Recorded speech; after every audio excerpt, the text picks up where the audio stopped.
건축 재료학 10월 1일 수업을 시작하도록 하겠습니다. 휴무일이기 때문에 이러닝으로 진행합니다. 여러분들 참고해 주시고요. 아마 그 1교시 수업은 이렇게 이제 5카트 정도 제 얼굴 영상이 나오는 걸로 하고요. 나머지 부분은 그냥 PDF 녹화하는 걸로 정리하도록 하겠습니다. 여러분들이 이 수업을 잘 들으시고요. 그다음에 과제는 제가 이제 내용을 간단하게 해서 말미에 내드릴 테니까 그 부분을 꼭 숙제하셔서 작성해서 꼭 과제란에 제출해 주시길 바라겠습니다. 개요를 보시면 이제 첫 번째 세라믹이라고 하는 부분은 점토 등의 비금속 무기물을 가열해서 소결 또는 용융시켜서 만든 유업 제품을 주로 이제 우리가 그 세라믹이라고 주로 얘기하고요. 세라믹 점토를 구워서 소결해서 만든 기물을 우리가 이제 세라믹이라고 주로 얘기를 하고요. 초기 세라믹은 도자기류를 많이 뜻한다는 부분, 그 다음에 건축용 세라믹 제품으로는 보통 벽돌하고 점토 벽돌로 이제 나누고 있고요. 그 다음에 타일, 그 다음에 점토기와 테라코타, 토관 및 도관 위생 도기, 그러니까 여러분들이 그 양변기, 대변기, 소변기 이런 것들을 말하는 거죠. 그래서 그 다음에 세면대 이런 것들 다 위생 도기에 해당하는 부분이니까 참고해 주시고요. 그 다음에 이제 점토에 보시면 점토 및 그 성분을 보시면 이제 제가 유튜브로 이렇게 그 해놨는데 여러분들이 한번 드래그해서 보시면 세라믹이 어떤 성분이 어떻게 만들어지는지를 상세하게 나와 있는 부분이니까 잘 보실 수 있을 것 같습니다. 그래서 여러분들이 꼭 드래그해서 한번 웹에 이제 이제 그 붙여넣기 하셔가지고 보시면 세라믹 제작하는 과정 이런 것들이 이제 나와 있으니까 꼭 참고해서 봐주시길 바라겠고요. 점토란 암석이 오랜 기간에 걸쳐서 풍화되어서 생긴 셀입자, 그러니까 0.01mm 정도 이하가 이제 우리가 이제 점토라고 하는 부분인데요. 이런 부분이 이제 분상의 규산 알루미나라든지 천연산의 규산, 그다음에 알루미나 주성분으로 하는 토상을 이제 주로 이제 점토다라고 하는 부분이고요. 건조하면 강성, 그러니까 적당한 온도로 소성하면 소결 하는 광물을 말하는 거고요. 그 다음에 점토의 주성분, 규산이 이제 한 50에서 70%, 알루미나가 36에서 15% 정도, 석회철, 석회, 마그네시아, 알칼리아 이런 것들이 되겠습니다.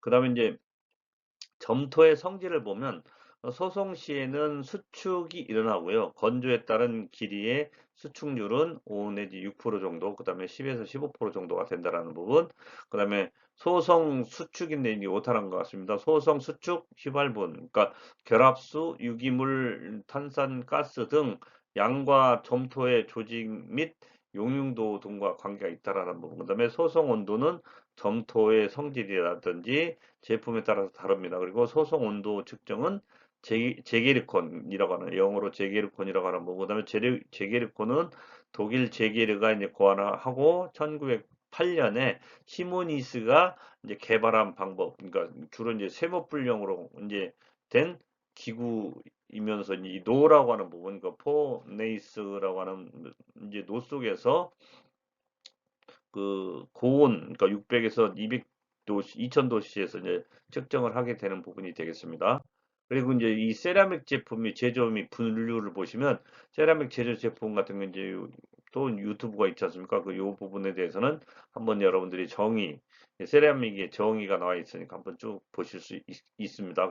그리고 세라믹 제품은 원료 배합, 반죽, 숙성, 성형, 건조, 시유 및 건조, 소송 순서로 공정을 거쳐서 제조하는 부분이 되겠고요.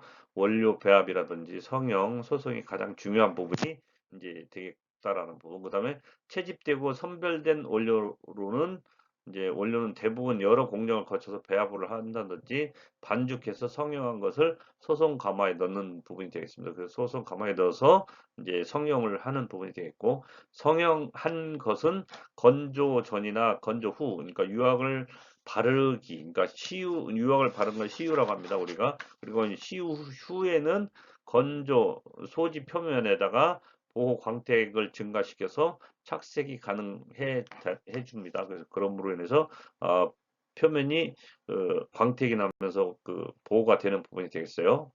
그 다음에 이제 세라믹 제품의 분류를 보면 건축용 세라믹 제품, 그러니까 벽, 바닥, 벽 타일, 그다음 벽돌, 타일, 테라코트 등이 있고요. 그다음에 지붕 재료에는 기와라고 하는 부분, 그다음에 천장 재료에는 타일, 그다음에 설비 재료에는 우리가 위생도기, 토관, 도관 등을 이제 할 수 있고요.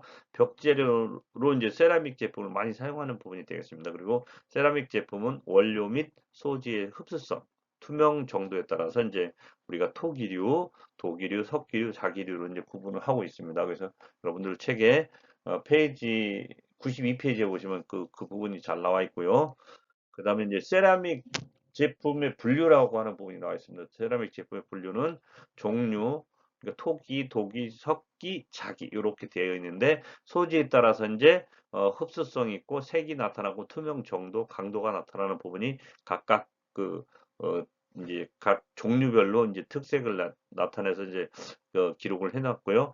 그 다음에 이제 소성 온도, 그 다음에 시유 여부, 그 다음에 제품에 대해서 어떤 제품이 있는지를 각각 다 나왔습니다. 그래서 특히 이제 토기 같은 경우에는 흡수성이 크고요. 색계는 유색을 이제 바르기 때문에 유색하다라는 색상이 나타나고 투명 정도는 불투명하다, 강도는 취약한 부분, 그다음에 보통 점토가 이제 원료가 되는 부분이 되겠고요. 제계력본 남바로 보면 SK 0.15가 이제 도시로는 790도씨, 그 다음에 SK 0.5 같은 경우에는 1000도씨가 되는데, 이 시유 여부에는 무유한 것도 있다라는 부분, 그러니까 시유를 했을 때 무유한 것도 있을 수 있다라는 부분들, 이 제품에는 점토 벽돌, 점토 기와 토관, 오지 그릇 등이 있다라는 부. 그 다음에 이제 그 독이 섞이는 여러분들 한번 읽어보시고요. 자기는 아주 흡수성이 작다라는 부분이 되겠고, 그 다음에 색은 백색, 그 다음에 투명 정도는 반투명, 그다음에 강도는 정밀하고 견고하다라는 부분, 그 다음에 원료는 양질 점토 또는 장석본을 쓰는 부분이 되겠고요. SK 7, 넘버가 7이 되면 1230도씨, 그 다음에 SK16 같은 경우에는 1460도씨, 그러니까 시유 여부는 시유를 한다. 그 다음에 타일 위생도기에 해당하는 부분이 되겠다라는 부분이 되겠습니다. 그 다음에 이제 보통 벽돌, 여러분들이 이제 보통 벽돌이라고 하는 부분은 이제 우리가 이제 주로 점토 벽돌이라고 하는 부분을 많이 얘기합니다. 그래서 우리가 진흙 클레이를 빚어서 소성해서 만든 벽돌로서 보통 벽돌을 우리가 점토 벽돌이라고 이제 클레이 브록이라고 이제 이렇게 표현을 합니다. 그래서 벽돌 제조의 기원은 주로 이제 히랍 또는 로마 시대의 건축할 때 소성 벽돌을 많이 사용했습니다. 그리고 로마 시대 아치라든지 볼트, 그다음에 돔 등 벽돌 구조법을 많이 사용했습니다. 그리고 우리나라에서 신라에는 지금 현재 분황사탑이라고 하는 부분 여러분들 아실 겁니다. 그래서 분황사탑이 있고요. 안동의 전탑 등이 이제 보통 벽돌로 해서 이제 만들어진 부분으로 보시면 되고, 그다음에 부산 백제 이거 백제의 송 송산리라고 하는 부분인데 이제 이거 좀 못하는 것 같습니다. 백제의 송란리입니다. 이거 송산리가 아니고 송란리의 고분도 벽돌이 이렇게 이제 보통 벽돌로 해서 만들어져서 현존하고 있는 부분이 되겠습니다. 그 다음에 이제 제조 및 품질 같은 경우는 보통 벽돌은 점토를 주로 조절을 해서 혼합, 그 다음에 원료 배합, 성형 건조를 해서 하는 부분이 되겠고, 이런 부분 성형 제품의 순서를 보시면 되겠고, 천연 또는 인건 건조 후에는 등유나 호프만유 또는 터널 가마솥에서 이제 소성 제조를 합니다. 그 다음에 소성 온도는 1200에서 1350도씨가 되겠고, 적색 또는 적갈색, 그러니까 산화철분이 3에서 5% 정도 이제 함유를 하고 있다라는 부분, 그 다음에 보통 벽돌은 강도가 큰 부분, 그 다음에 흡수율이 이제 적고 겉모양이 이제 균일하고요. 균열 결함이 없다라는 부분이 되겠고요. 그 다음에 한국 산업 규격 KSF 4201을 이제 흡수율 및 압축 강도라고 하는 부분으로 구성하고 있습니다. 그래서 여러분들이 우리 책에 잘 나와 있는 부분 있으니까 여러분들 책도 참조하셔 보셨으면 좋겠습니다. 그 다음에 이제 보통 벽돌의 품질이라고 하는 부분이 있습니다. 이 부분이 상당히 좀 중요한 부분인데, 여러분들은 보통 벽돌의 품질이라고 하는 부분은 종류와 품질이 있는데, 흡수율을 보시면 1종, 2종 종류는 1, 2, 3종으로 나오고요. 품질에서 흡수율은 1종 같은 경우는 10% 이하, 그 다음에 2종은 13% 이하, 3종은 15% 이하가 되겠습니다. 그리고 압축 강도는 킬로그램 per 제곱센치, 그 다음에 1종 같은 경우에는 210, 이제 가로에 있는 것은 킬로그램 per 제곱센치로 한 거고요. 210 이제 뉴턴 퍼 밑에 가로 안에 있는 부분은 뉴턴 퍼 제곱센치가 되겠고 이제 압축 강도를 말하는 거죠. 그다음에 160, 그다음에 110 이렇게 돼서 이제 하는 부분이고요. 보통 벽돌의 품질을 1급 또는 2급으로 이제 구별을 하고요. 이것은 이제 1호, 2호로도 이제 선별해서 모두 어떻게 하는데요? 이건 4종으로 이제 세분을 한다는 부분이 되겠습니다. 그래서 우리 페이지 95페이지 보면 상단에 등급 1급에 1, 2호가 있고요. 2급에 1, 2호가 있습니다. 그래서 위에 상단에 보시면 압축 강도, 흡수율, 구워진 정도, 두드렸을 때 어떤 소리가 나는지 이제 구분하는 부분, 그다음 형상, 비고라고 하는 부분이 있는데요. 1급은 금속성, 그러니까 소리를 두드렸을 때 금속성 청음이 난다. 그다음에 2급은 좀 약간 타금이 나는 부분으로 보시면 되고, 형상은 그 두 가지 1급이나 2급은 똑같이 되는 내용으로 이제 써져 있으니까 참고해서 보셨으면 좋겠습니다. 그 다음에 이제 보통 벽돌이라고 하는 부분은 일반적으로 이제 잘 구워진 것을 이제 우리가 이제 거일수록 이제 치수가 작아지고요. 그 색이 짙어지면서 청음이 난다라는 부분이 되겠습니다. 그리고 보통 벽돌의 등급이 있습니다. 등급이라고 하는 부분은 뭐 과소벽돌, 그 다음에 소벽돌, 보통 벽돌, 변색 벽돌로 이제 구분하는데 소성 온도가 높아서 과소 벽돌은요 소성 온도가 높아서 견고하고 청음, 흡수율이 낮다라는 부분, 그 다음에 부정형 치수차가 큽니다. 그리고 자색, 검붉은 빛깔을 띠고 있다라는 부분, 그 다음에 소벽돌 같은 경우에는 1급 청음이 나고요.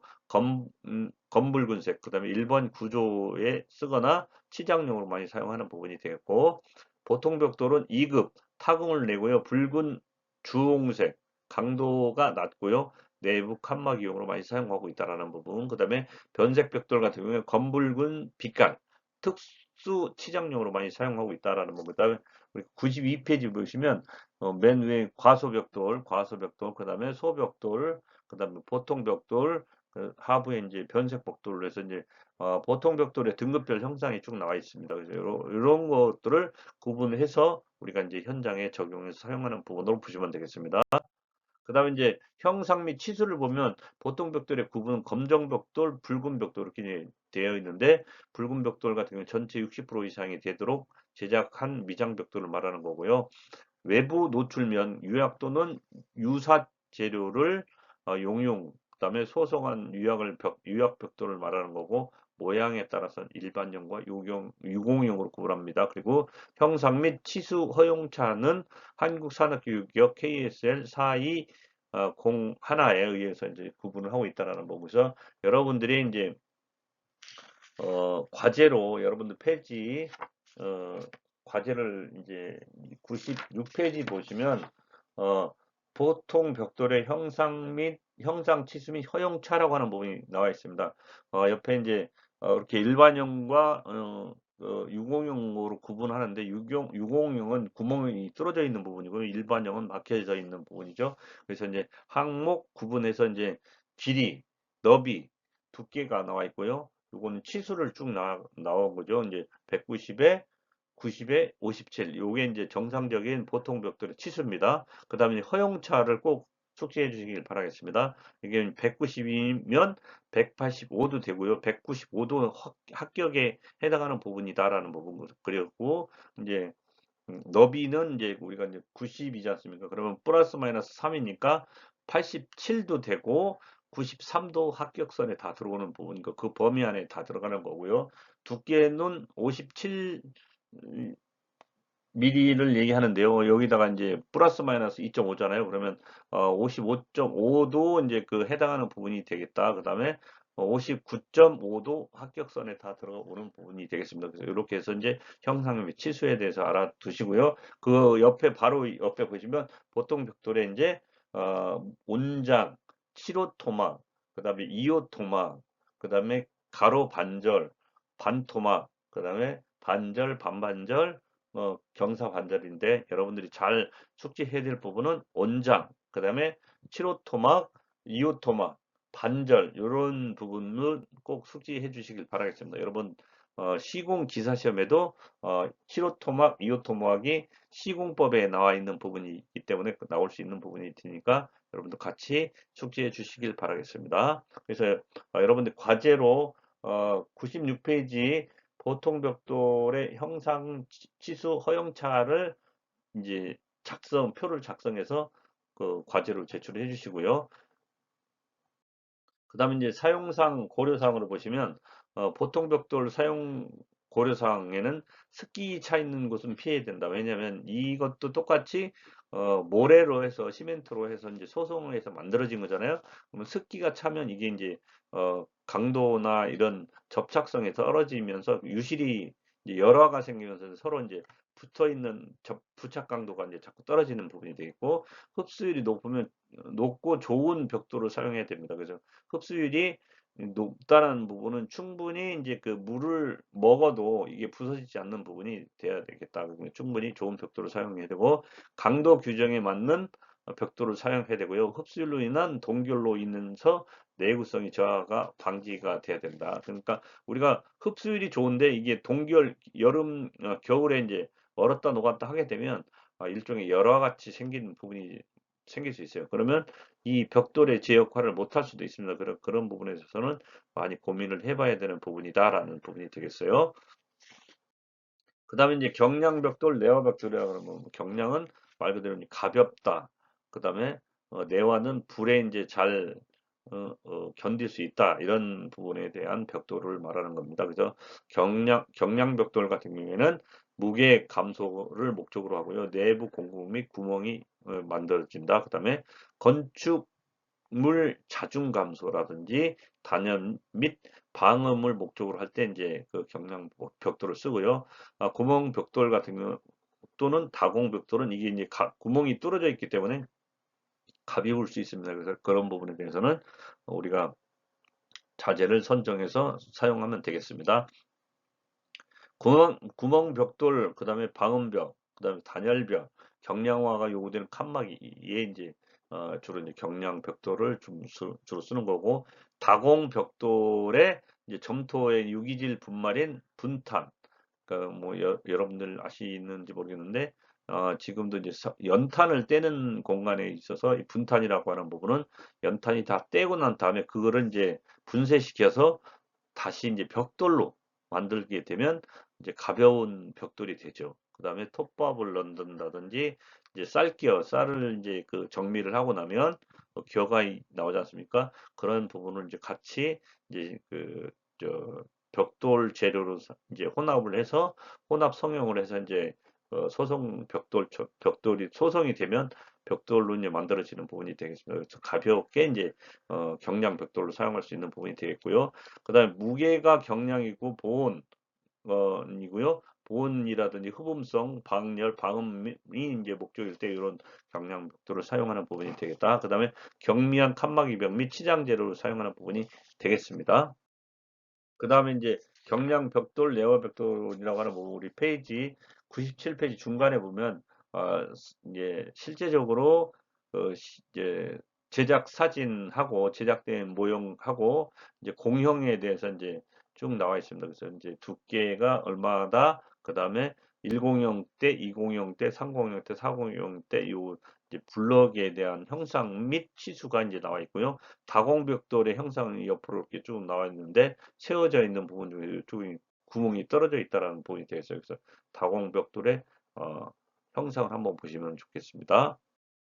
그다음 이제 내화 벽돌이라고 하는 부분은 이제 파이어 브록이라고 하는 부분인데요. 우리가 내화성 높은 원료, 그다음에 내화 점토로 만든 황백색의 벽돌, 그다음에 형상, 내화도 품질 따라서 종류가 많은 부분이 되겠고, 저거품 같은 경우에는 1580에서 1650도씨, 그다음에 보통급인 경우에는 1670에서 1730도씨에서 이제 소송을 하는 부분이 되겠고, 고급품 같은 경우는 1750에서 2000도씨까지 올려서 이제 그 구워내는 부분이 되겠죠. 이제 소송해서 만들어내는 부분이 되겠다. 그 다음에 내화 벽돌 같은 경우는 제기권의 남반은 SK26으로 보시면 되겠습니다. 그래서 SK26의 연화 온도는 1580도씨가 됩니다. 그래서 이런 것들은 이제 우리가 벽난로라든지 사우나라든지 이런 굴뚝, 보일러실 등에 이제 주로 이제 내화성이 요구되는 곳에 사용하는 그 내화 벽돌을 말하는 거고요. 그다음에 내화 점토질 벽돌, 그다음에 고알루미나질 그 내화 벽돌로 이제 사용을 해서 이제 우리가 적합하게 이제 시공하는 부분이 되겠습니다. 그다음에 이제 내화 벽돌의 이제 그 형상이 이제 우리 페이지 98페이지 상단에 내화 벽돌이 쭉 나와 있는데 제가 사진으로 이렇게 해서 제작돼서 이제 소송된 부분에 대해서는 사용 용도에 따라서 사용하는 부분이 되겠습니다.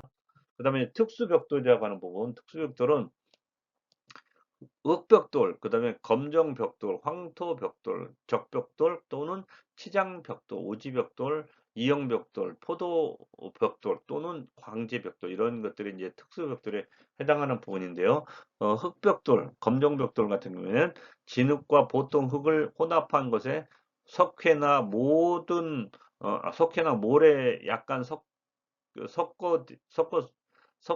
섞게 되면 못하는 거야. 섞게 되면 반죽한 것을 일정 치수의 목형에 넣어가지고 다져서 찍어낸 후에는 햇볕에 건조시켜서 만든 벽돌이 이제 어, 흑벽돌, 그러니까 진흙과 보통 흙을 같이 만들어서 이제 만들어지는 부분이 되겠고요. 검정 벽돌은 진흙을 반죽해서 빚어서 이제 불완전 연소한 다음에 소성 흑벽돌을 실내 장식용으로 한다라는 부분에서 불완전 연소라는 부분은 약간 이제 연소가 이제 더 완전히 태우지는 않겠지만 어느 정도 탄 것처럼 이렇게 이제 완전히 그 열에 의해서 이제 불로 구운 것처럼 연소를 시키면서 이제 까맣게 되는 부분이 이제 되겠습니다. 그래서 이런 것들을 흑벽돌을 실내 장식재로 이제 사용하는 부분이 되겠어요.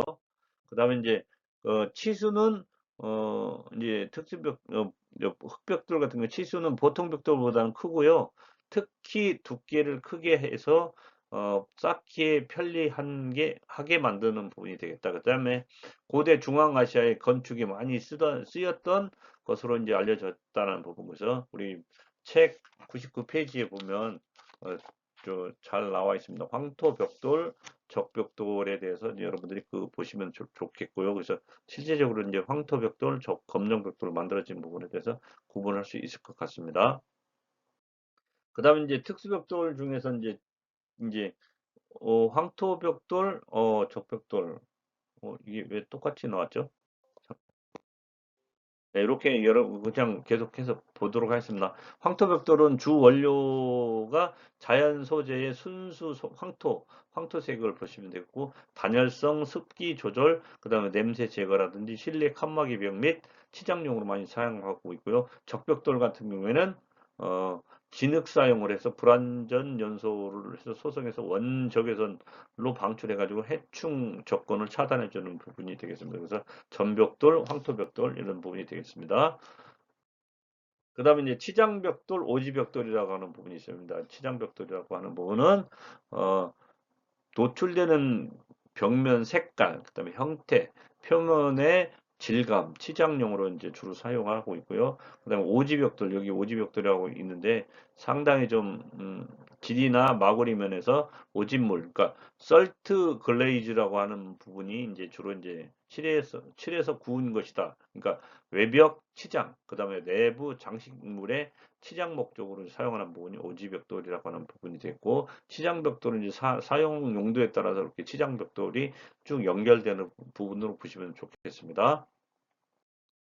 그 다음에 이제 이형벽돌이라고 하는 부분이 있는데 이형벽돌은 우리 페이지 100페이지를 보시면 되겠는데 100페이지를 보시면 이형벽돌이 쭉 나와 있습니다. 이형벽돌은 이제 주로 이제 어, 형상, 치수가 규격에 정한 바와 다른 특이한 벽돌, 그러니까 특이한 구조체에 이제 사용할 목적으로 이제 하는 부분이고요. 그다음에 이제 이런 것들은 이제 주로 이제 홍해벽돌, 이거 홍해벽돌을 이제 아치벽돌이라고 이제 하기도 합니다. 그리고 이제 원형 장추의 원형 벽체에 쌓는 데 쓰이는 원형벽돌, 그다음에 이런 부분은 이제 우리가 이제 고건축이라든지 할 때 이제 담장 이런 거 할 때 이 원형 벽돌 전체적으로 이형 벽돌이 상황에 따라서 이제 만들어지는 부분, 시공이 되는 부분으로 보시면 되고, 그다음에 원형 벽돌이 있으면서 그 밖에 형상에 따라서는 등분모 벽돌, 그다음에 그 팔모 벽돌, 팔모로 이제 모양이 이제 팔모로 이제 모양이 이제 여러 것이 이제 벽돌이 이제 나뉘어져 있는 부분이 팔모 벽돌이라고 하는 부분이 되고요. 이렇게 해서 이제 이형 벽돌에 대해서 특수 벽돌에 대해서 알아봤고요. 그다음에 우리가 이제 포도벽돌, 광지벽돌이라고 하는 부분이 다 특수 벽돌에 해당하는 부분인데, 포도벽돌, 광제벽돌 같은 경우에는 포도벽돌은 도로나 바닥 깔기 위한 두꺼운 벽돌을 말하는 거고요. 그다음에 연화토, 이제 도토 사용을 하고요. 주로 이제 경질 흡수성이 적고요. 내마모성이라든지 이런 부분은 내구성이 상당히 좋다라는 부분이 되겠습니다. 그래서 이런 것들은 주로 이제 여러 가지 색상을 갖게 또는 식염유라든지 CU 소성을 하기도 합니다. 그래서 이렇게 해서 만들어지는 부분이 되겠고, 그다음 광재 벽돌은 슬래그를 분쇄한 것에 소성회, 그러니까 8에서 12%를 혼합해서 고로 벽돌, 그다음에 슬래그 벽돌이라고도 합니다. 그래서 우리가 이런 것들은 흡수율, 열 전도율이 낮아서 단열 및 보온의 목적이 된다라는 부분, 그래서 포도벽돌, 광제벽돌에 대해서 알아봤고요. 이런 부분에 대해서는 이제 특히 이제 광제벽돌 같은 경우에는 어, 가벼워가지고 경량제로 이제 많이 사용하는 부분이 되겠습니다. 광제벽돌은 말 그대로 이제 분쇄해서 만들어진 부분이기 때문에, 슬래그로 만들어진 부분이기 때문에, 슬래그라는 부분은 미세한 그 부분을 말하는 겁니다. 그래서 전자라든지 뭐 할 때 이제 그 저기 그 생산하면서 뭐가 나오지 않습니까? 그러면 분쇄해서 소속해라든가 이런 거와 같이 이제 혼합을 해서 이제 만들어지는 벽돌을 말하는 부분이 되겠습니다. 그다음에 이제 우리가 이제 그 점토 기와라는 부분, 여러분들 한옥 쪽에 이제 그 담장이라든지 뭐 이런 데 이제 그 기와에 올릴 때 이제 그 주로 이제 점토 기와를 주로 사용하는데요. 점토 같은 경우는 이제 진흙, 말 그대로 이제 진흙이라든지 점토는 진흙, 찰흙 이런 것들을 이제 여러분들이 클레이를 가지고 많이 미술 시간에 혹시 해본 분이 있을 겁니다. 그런 것들은 이제 만들어서 이제 이제 구워서 이제 만들어내 가지고 열에 의해서 소송을 시키면 굳어지면 그 부분이 하나 이제 어, 제품이 만들어지는 것처럼 이렇게 이제 그 진흙이라든지 찰흙을 이용해서 약간의 이제 모래를 섞어서 물로를 반죽한 다음에 이런 것들은 이제 그 만들어서 기와라든지 토기와라든지 진흙기와라든지 군기와 같이 이제 만들어지고요. 그다음에 빛깔을 이제 보통 검정색이라든지 오지기와 또는 청기와 등을 사용해서 흡수성이 낮고요. 그다음에 두드리면 청음 또는 형상, 그다음에 색깔, 광택, 방수, 보온, 내구성, 강도 등이 이제 충분히 발현이 돼야만이 우리가 이런 것들을 이제 그 주로 많이 사용하는데, 한식과 기와와 치수를 이제 주로 이제 고대의 것일수록 크다라는 부분이 되겠습니다. 예전에 이제 우리가 이제 보시다시피 이제 위에는 암기와 수기와라고 하는 부분, 그다음에 암막새, 어, 치미 이런 부분, 그다음에 수막새, 그다음에 토수, 그다음에 용두라는 부분, 이제 우리 여러분들 광화문에 뭐 그 고건 쪽에 가면 끝쪽에 용두가 이제 있죠. 이렇게 뭐 용머리가 이제 끝쪽에서 보여지는 부분, 그다음에 망화라고 하는 부분, 이렇게 이제 다 상황에 맞게 해서 이제 시공하는 부분이고요. 오지 청기화, 이렇게 청기화도 그림으로 한번 봤습니다. 그다음에 이제 우리가 그 여기에는 안 나왔네. 어, 한식기화가 원래는 요 앞에 있어야 되는데 밑으로 내려왔네요. 요 타일에 이제 있으면 안 되는데 타일에 내려왔네요. 여러분들 페이지 101페이지에 요 한식 기호와 치수라고 하는 부분이 있습니다. 그래서 보통기와 고급기와 그다음에 고건축 큰 기와 고건축 큰 기와가 이쪽에서 이제 암기와하고 습기와가 길이 너비가 쭉 있습니다. 요 내용을 페이지 101페이지에 나온 부분인데 참고해서 보시고요. 그다음에 이제 타일이라고 하는 부분 보겠습니다.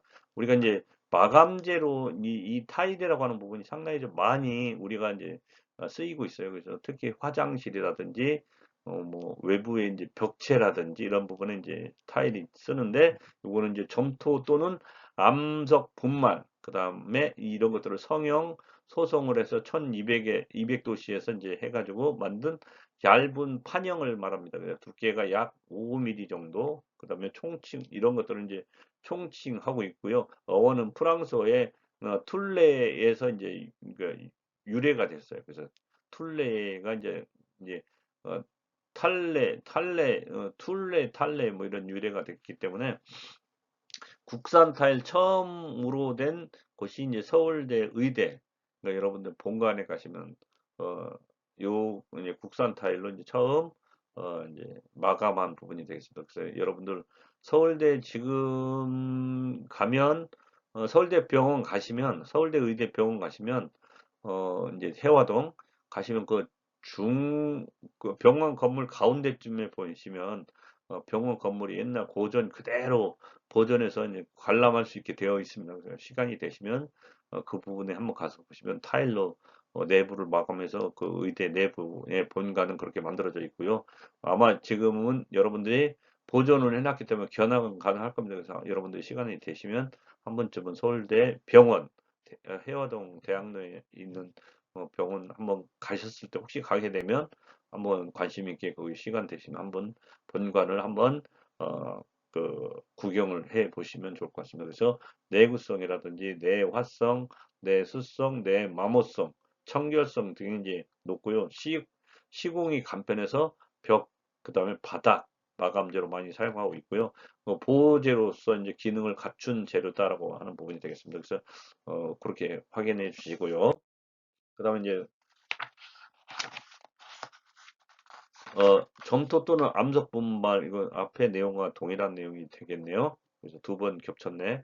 그 다음에 이제 타일의 원료 및 제조를 보면 타일의 소지 원료는 가소성 부분, 그 다음에 결정 부분, 유리상 부분, 그 다음에 이런 것들을 이제 구성하는 장석, 도석, 납석, 고령토, 점토, 규석 등을 이제 우리가 이제 사용하고 있다라는 부분이 되겠고요. 그 다음에 이제 페이지 102페이지 보시면 거기에 이제 실제적으로 이제 원료의 이제 타일에 이제 일반 오타란데 일반적으로 이제 다음과 같은 공정을 건조시켜서 이제 한다라는 부분이 되겠어요. 그래서 어, 이 부분은 원료의 건조 분쇄, 그 다음에 기타 처리, 원료의 조합, 그 다음에 미분쇄, 물 비빔, 이런 과정을 거친다라는 부분이 되겠고요. 그래서 압력, 그러니까 건식 제법에는 압력, 그다음에 건조, 분쇄, 함수, 가합 성형을 하는 부분이 어, 건식 제법이고요. 압출 성형 같은 경우는 압출 성형하고 바로 건조를 들어가는 거죠. 그래서 이거는 주로 이제 습식 제법으로 하는 부분이다라는 부분에서 이렇게 해서 이제 위에서 이렇게 요 두 가지 과정이 이제 형성되면 이제 물 비빔 한 다음에 이제 소송, 검사, 시유, 그다음에 소송을 해서 이제 선별 검사를 해가지고 최종적으로 만들어지는 부분으로 보시면 되고요. 그다음에 이제 타일의 성형은 건식, 그러니까 말 그대로 건식, 습식으로 이제 두 가지로 이제 구분하고 있습니다. 그래서 소재 원료를 건조 분말을 해서 여기에 이제 약간의 습기를 주어가지고 형틀에 넣고요. 가압 성형하는 방식이 있고 습식은 소재 원료를 균일한 플라스, 플라스틱 상태로 반죽해서 찍어내는 거나 형틀에 넣어서 성형하는 방식이다라는 부분. 그다음에 건식은 소지가 치밀해서요.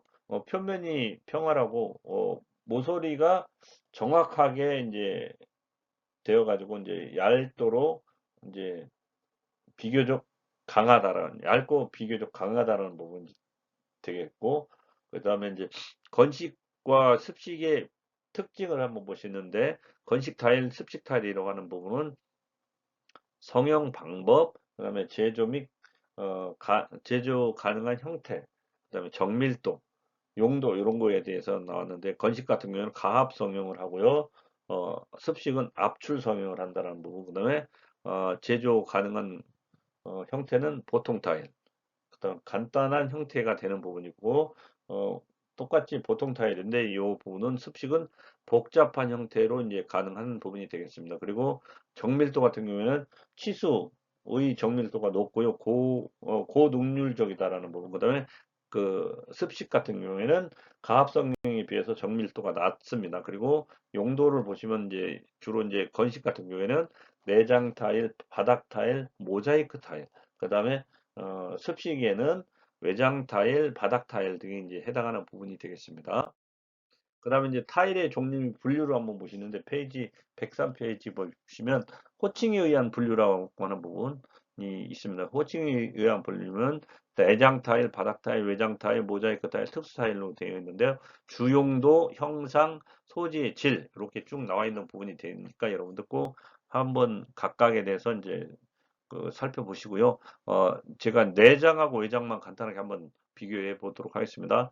용도는 내장 벽체에 주로 사용하고 있고요. 형상 같은 경우에는 정사각형, 직사각형, 어, 보다는 볼록 죽편, 그러니까 불록 죽편이라든지 오목 죽편, 불록 삼각이라든지 오목 삼각, 불록 밑, 그다음 오목 밑이 이렇게 만들어지는데 이 소지의 질은 자기질, 석기질, 도기질로 만들어진다. 그다음에 특수용 타일 같은 경우에는 벽 및 바닥재 또는 기타에 해당하는 부분이고요. 형상은 정사각형, 직사각형 등 다양한 형상이 만들어지는 부분이 되겠고 소지의 질 같은 경우는 자기질, 석기질, 도기질로 이제 구분한다라는 거죠. 여러분들 비고난을 간단하게 여러분들이 한번 읽어보시기 바라겠습니다. 그래서 그 부분에 대해서는 이 표에 대한 비고를 명확하게 해놨기 때문에 여러분들이 비고 내용도 한번 같이 숙지해서 읽어보시면 좋을 것 같습니다. 그 다음에 이제 바닥 타일 이렇게 이제 타일의 종류 분류해서 바닥 타일, 내장 타일 이런 부분으로 이렇게 만들어져 있고요. 그 다음에 이제 외장 타일 여러분들 이 외장 타일은 이제 주로 이제 건물 외벽에 이제 그 띠장처럼 붙여서 건물을 이제 미려하게 이제 만들려고 하는 부분, 그래서 외장 타일이 이런 게 있고요. 그 다음에 이제 모자이크 타일 이런 것들은 주로 이제 화장실이라든지 외부 에서 일부 벽지에다가 이제 그 할 때 이제 이렇게 외장 타일로 모자이크 타일로 이제 시공하는 부분이 되겠습니다. 그 다음에 이제 타일의 종류에서 분류 보시면 페이지 여러분들 페이지 104페이지 소재의 질에 의한 구분 있죠. 이 부분에 대해서는 여러분들 표로 한번 쭉 해서 작성을 해서 레포트를 꼭 제출해 주시길 바라겠습니다. 이 부분에 대해서는 여러분들이 자기질 타일, 석기질 타일, 도기질 타일에 대해서 구분할 줄 알면 여러분들이 이제 만약에 인테리어를 한다든지 현장에 시공을 한다든지 전체적인 부분에 대해서는 스스로 이제 여러분들이 판단할 수 있는 부분이 될 수 있으니까 꼭 내용을 꼭 숙지하셔가지고 페이지 104페이지 상단에 있는 소지의 질에 의한 구분, 그러니까 종류, 도기질, 자기질 타일, 석기질 타일, 도기질 타일에서 내용은 이제 자기질 타일 같은 경우는 소지가 자기질로서 어, 점토질 원료의 암석 그 섬유를 이제 다량 배합해서 소송 온도가 1230도, 그 다음에 1400도, 1460도씨까지 이제 고온으로 이제 소송시켜서 만든 타일이다라는 부분. 그다음에 이거 부분은 흡수율이 거의 없고요. 1%, 그러니까 흡수율이 1% 이하면 거의 그 물을 빨아들이지 않는다는 얘기예요. 그리고 경도가 높아서 이제 견고하고 두드리면 금속성 맑은 소리가 난다라는 거. 그다음에 용도나 색깔로 보시면 주로 내장용, 외장용, 바닥용으로 주로 사용하고 있고 모자이크 타일용으로도 이제 사용하는 부분이 자기질 타일이다라는 부분 또는 벽색에 이제 주로 이제 색깔이 이제 백색이다라는 부분 잘 알아두시길 바라겠습니다. 그래서 석기질 타일, 그다음에 도기질 타일까지도 여러분들이 잘 구분해서 알아보시면 좋을 것 같습니다. 그래서 석기질 같은 경우는 소지가 이제 석기질로서 서감 점토를 이제 원료로 해서 이제 소송 온도는 1160도에서 1350도 점토의 고온으로 소송시켜서 만든 타일이다.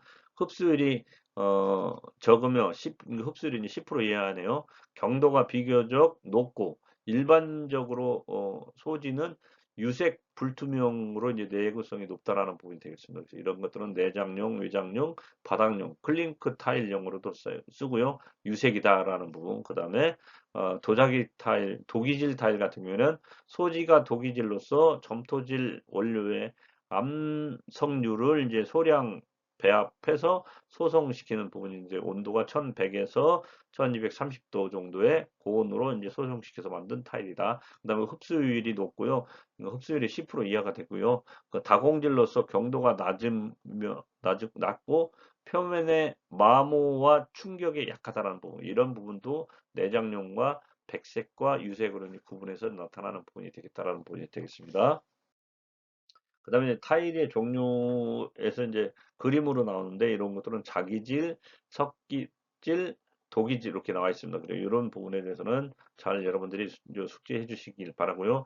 자기질 바닥 및 외장 타일 이런 것들은 이제 주로 화장실에 많이 쓰이는 부분이 있거나 공동 화장실도 이렇게 많이 쓰이는 부분이 있을 수 있습니다. 그리고 석기질 바닥 및 외장 타일 이런 부분들이 외부에 이제 인테리어 하기 위해서 하는 부분으로 보시면 되겠습니다.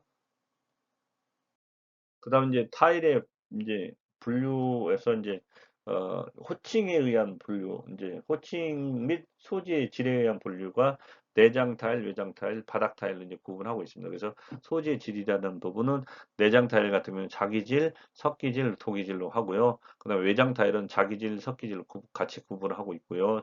그다음 바닥 타일은 자기 석기로 하고, 그다음 호칭명을 보시면 모자이크 타일이라든지 클링커 타일 등이 있고요. 주로 이제 소지의 힘 같은 경우에는 소지의 질 같은 경우는 자기질, 석기질로 이제 주로 하는 부분이 되겠다. 그래서 호칭 및 소지의 질에 의한 구분으로 보시면 됐고, 그 다음에 유약, 유무 및 표면 상태에 의한 분류를 보시면 되겠습니다. 그래서 우리 페이지 105페이지에 보면 유약, 유무 및 표면 상태에 의한 구분.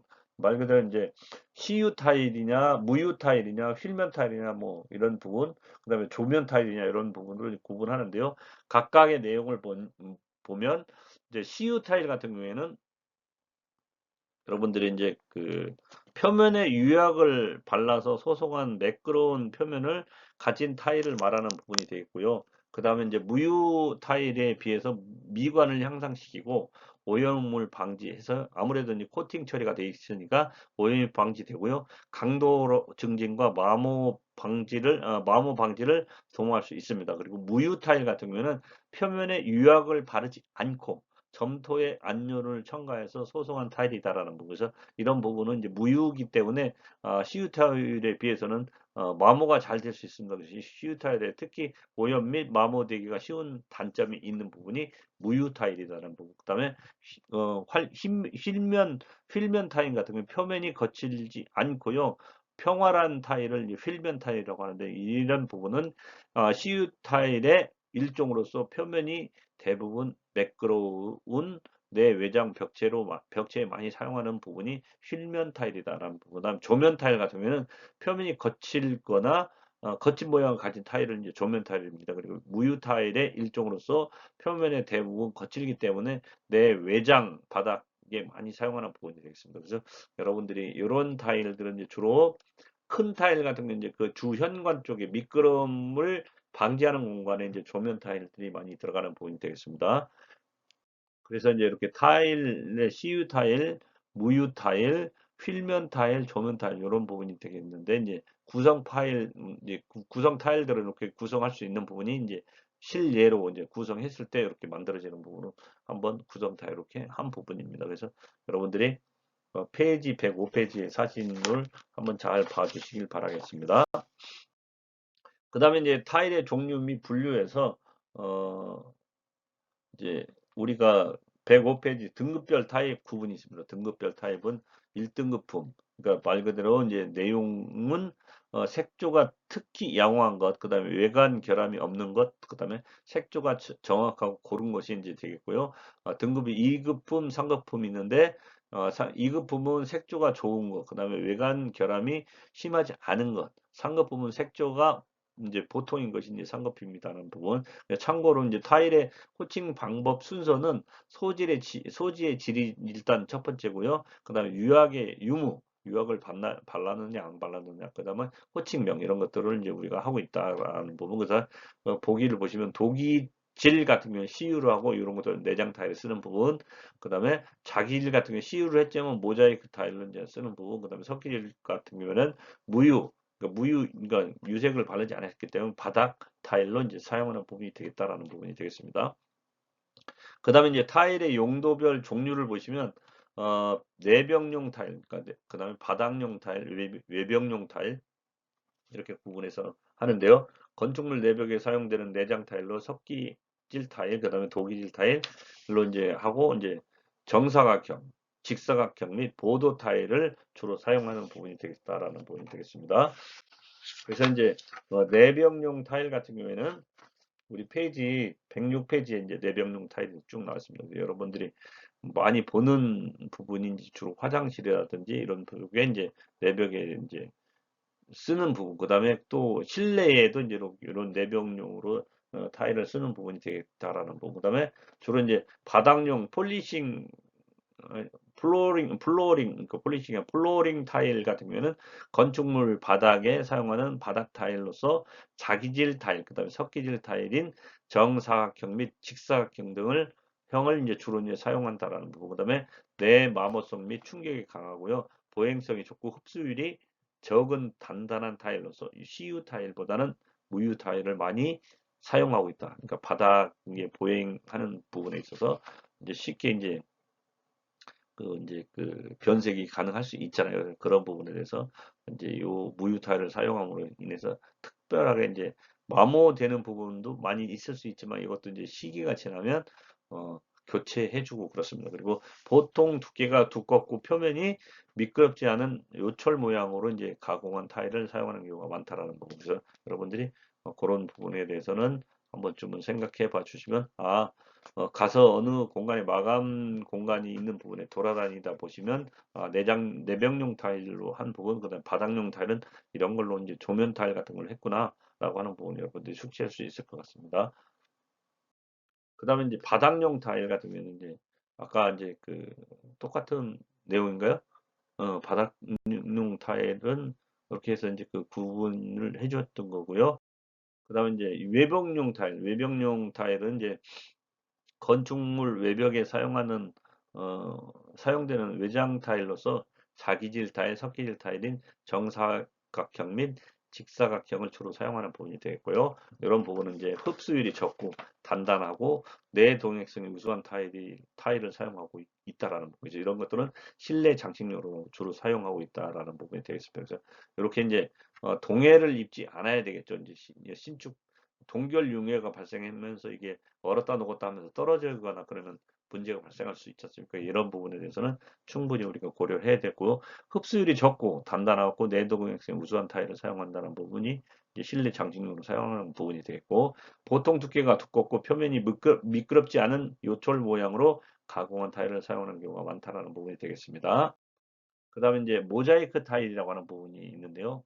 모자이크 타일은 건축물 내벽 또는 바닥에 사용하는 자기질 타일로서 정사각형, 직사각형, 정육각형, 그 다음에 원형, 타원형 등 여러 가지 형상과 색상을 가진 것을 선택해서 사용하고요. 바닥에는 미끄럼 방지를 위해서 모자이크 타일을 사용하는 것이 일반적이다라는 부분. 그 다음에 타일 한 개의 크기가 40cm 각 이하의 소형으로 된 타일을 말하는데요. 이 타일은 30cm 각 유니트화로 뒷면에는 하드롱지 또는 나이롱망의 줄눈을 이제 일정하게 나누어서 모아서 접착제로 붙여서 사용이 용이하게 만들어서 판매합니다. 그래서 유니 타일 같은 거 이렇게 이제 뒤쪽에 이제 하드롱지로 이제 붙여놓으면 시공하기가 이제 이렇게 붙여져 있으니까 사이즈에 맞게 300이면 300, 300, 300 이렇게 만들어서 각 사이즈에 맞게 제작이 돼서 이제 부착하기 시공하기가 이제 좋겠죠. 그래서 이제 이런 부분에 이렇게 만들어져 유니트화 되는 부분,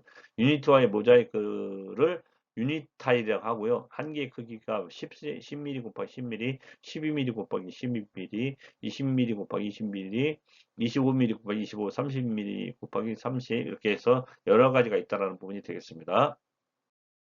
그 다음에 이제 모자이크 타일 중에서는 11mm 각 정도의 극히 작은 타일을 아트 모자이크 이제 또는 라스 모자이크라고 해서 이제 이것은 무늬 모양 또는 회화 등에 쓰이는 부분이 되겠습니다. 이런 모자이크 타일은 이제 주로 이제 무늬 모양이라든지 이제 유니 타일을 회화를 한다든지 하면 그런 곳에 이제 사용을 해서 쓰는 부분이 되겠다는 부분이 되겠습니다.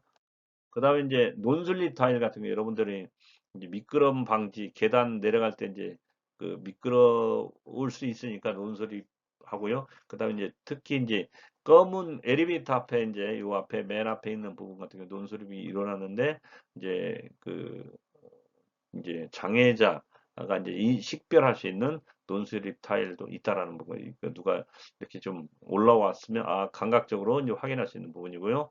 우리가 이제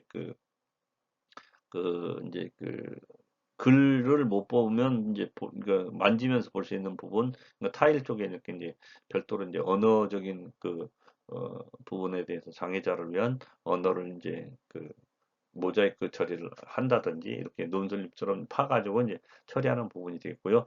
미끄럼 막이용 타일로서 표면에 어, 그로비스를 파거나 요철이 있게 내마모성을 강화시켜서 오타나 유약을 처리된 것으로서 만들어가지고 미끄럼 방지 목적으로 사용하는 부분. 그 다음에 논슬립 타일은 계단 디딤방 끝에 마감용으로 사용하며 크기는 60cm 곱하기 11cm, 그 다음에 7.55cm 곱하기 15cm, 6cm 곱하기 15cm, 그 다음에 논슬립 타일, 계단 논슬립 타일 이렇게 되겠습니다.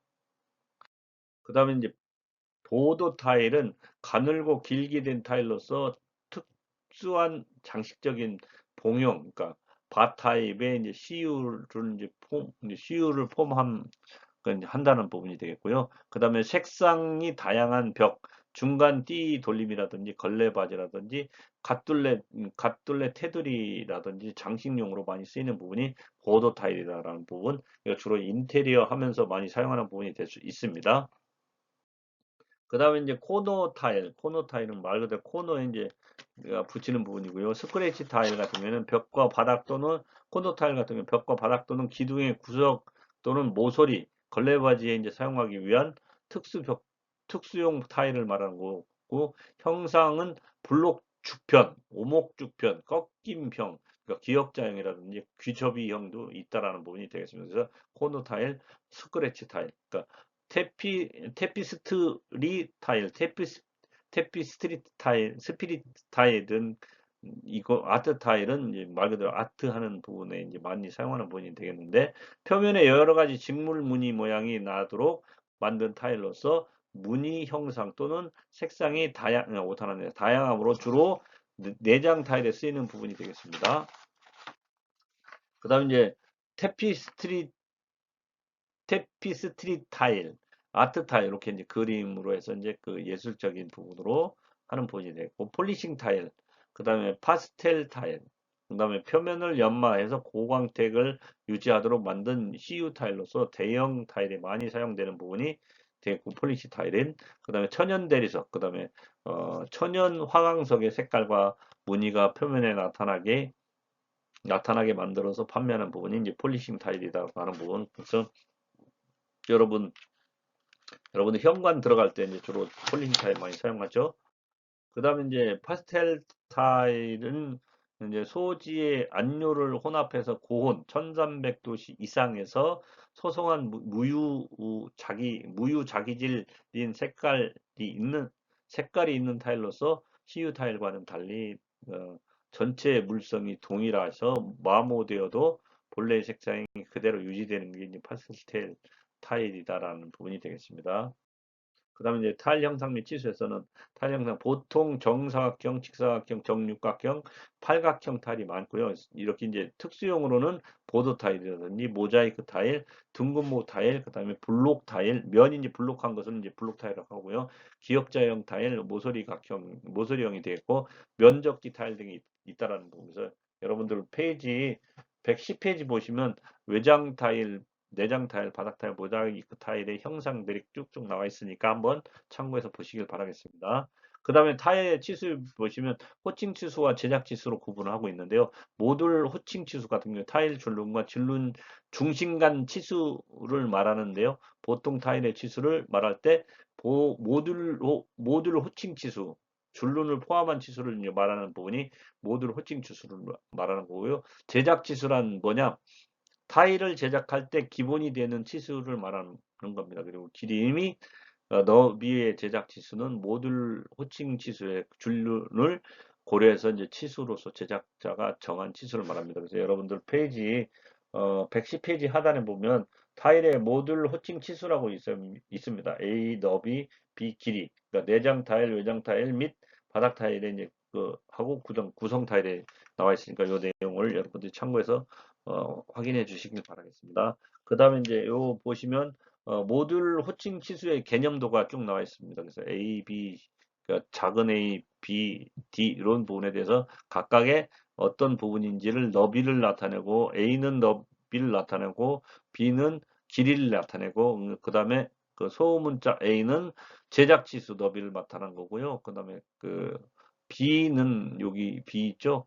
제작 치수 길이를 나타낸 거고 D는 이제 여기 줄눈 이런 부분에 대해서 이제 나타내는 부분으로 보시면 되겠습니다. 그래서 이런 부분은 개념도를 잘 숙지하면 좋겠습니다. 그 다음에 타일은 정사각형과 직사각형 주로 많이 사용하는데 이제 300짜리 300에 300, 400에 400, 450에 250, 600에 300, 600에 600짜리로 이제 주로 대형 타일을 제작하고 선호함으로써 많이 사용한다는 부분이 되겠고요.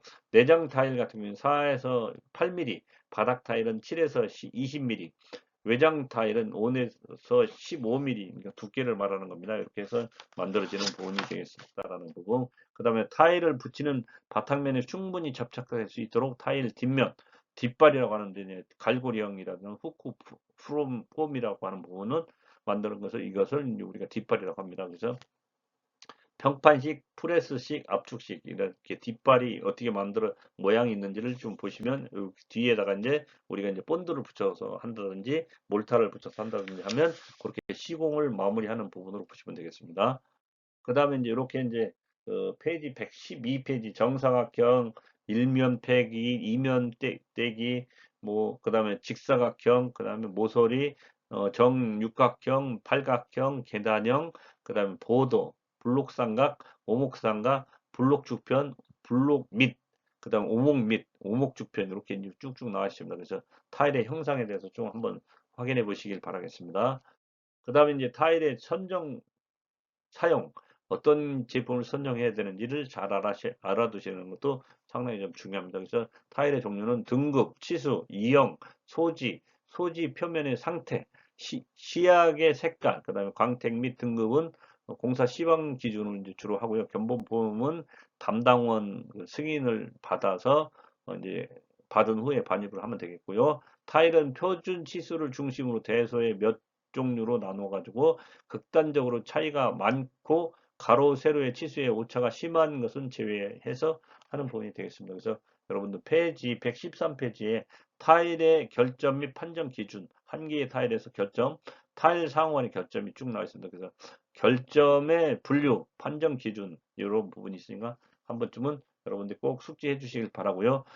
나머지 부분에 비고에는 장식상 특별히 이제 만든 타일인 경우에는 색 얼룩, 그 다음에 색조의 불균일, 그 다음에 유약의 얼룩, 그 다음에 금이 갈라졌다든지 하는 부분에서 사용 판단에 따라서 결정으로 취급하지 않아도 되는 부분이 되겠다. 그래서 가끔가다 보면 이제 이렇게 이런 것들이 나올 수 있는데 이런 부분에 대해서는 결정으로 판단하지 않는다라는 부분이 되겠어요. 그래서 이렇게 해서 어, 우리가 이제 이제 테라코타하고 부조를 이제 하는데요. 테라코타 같은 경우에는 이탈리아어로 구운 흙이란 뜻으로 장식적인 형상으로 치수가 크고 여러 가지 색상을 가지고 있다라는 부분은 주문 생산만 가능하고요. 구조용 장식용으로 주로 쓰이고 장식용 난간벽, 그다음에 어, 돌림대, 창대, 주두 등이 이제 쓰는 부분이 되겠다라는 부분. 그래서 구조용, 장식용 테라코타로 이제 주로 보시면 되겠고, 그 다음에 이제 부조라고 하는 부분은 이제 테라코타와 같은 재질과 제작법으로 이제 도벽화다라고 하는 부분이 되겠고, 부조란 미술에서 이제 도드라지게 새긴 조각이란 뜻으로 양각, 그 다음에 고대 건축물 장식인 이집트 또는 그리스 신전 등에서 볼 수 있는 대표적인 부조라 할 수 있습니다. 그래서 부조를 이용한 도벽화가 이렇게 만들어져 있는 부분 참고해 주시고, 그 다음에 위생도기, 각종 위생 설비에 쓰이는 점토 제품을 말하는 부분, 그 기구류라는 대변기, 소변기, 세면기, 정수조, 뭐 개수대, 목욕조, 음수대, 뭐 수채통 등 총칭을 다 해서 만들어지는 부분이 위생도기 및 도관이라고 하는 부분이 되겠습니다. 그래서 여러분들이 이거 참고적으로 잘 알아두셨으면 좋겠고, 그 다음에 이제 토관 같은 경우에는 저점토인 진흙으로 빚어서 소성한 관으로서 강도는 약하나 질은 자갈색의 두들기면 고음이 나거나 흡수율이 20% 이하. 그다음 도관은 토관의 일종이지만 도기질을 사용해서 보통 관보다는 소송 온도를 높게 하고 식염유를 바른 것으로서 흡수율이 낮아서 상수관, 배수관에 이제 많이 쓰이는 부분이 되겠습니다.